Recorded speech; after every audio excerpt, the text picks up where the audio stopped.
문재인 대통령과 조 바이든 미 대통령 당선자의 통화를 시작으로 한동안 침체했던 한반도 평화 프로세스가 다시 탄력을 받을지 관심입니다. 북한은 여전히 바이든 당선에 대해 침묵하고 있는데 북미를 다시 협상 테이블에 앉히기 위한 정부의 물밑 작업이 활발해질 전망입니다.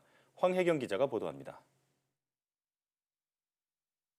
바이든 미국 대통령 당선자는 문재인 대통령과의 첫 통화에서 북핵 문제 해결을 위해 우리 정부와 긴밀히 협력해 나가겠다고 밝혔습니다.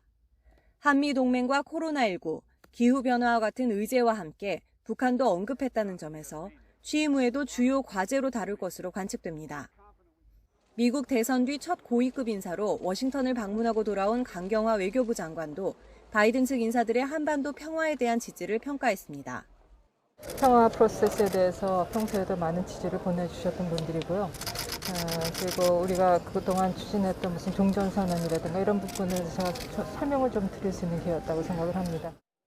올해 코로나19 사태에 더해 미국도 대선 국면으로 한 걸음도 나아가지 못했던 한반도 평화 프로세스에 다시금 시동이 걸릴지 주목되는 대목입니다.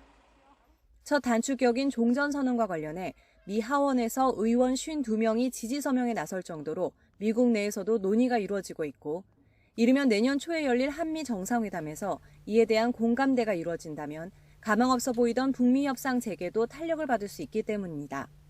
특히 우리 정부가 우려하는 것은 이 바이든 행정부에서 외교안보 라인이 완전히 갖춰질 때까지 상당히 시간이 걸릴 수밖에 없기 때문에 그 이전이라도 한미가 협력을 해서 이 한반도 비핵화 협상을 조기 재개하자 이런 의도로 한미 정상이 합의한 게 아닌가 생각합니다.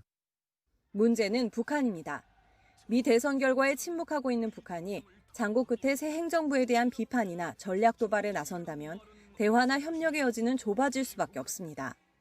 바이든 대통령이 정치 신인은 아니기 때문에 북한 입장에서 새 행정부를 테스트할 필요성은 그리 높지 않지만 한국과 미국 양 정부가 긴밀하게 공조해서 북한에 대한 어떤 새로운 선제적 제안을 할 필요가 크다 이렇게 봅니다. 북한도 섣불리 반응을 내보이기보다는 한미 당국의 움직임을 예의주시하고 있을 거라는 분석이 나오고 있는 가운데 한반도 평화 프로세스를 본궤도에 올리기 위한 우리 정부의 걸음도 바빠질 전망입니다. YTN 황혜경입니다.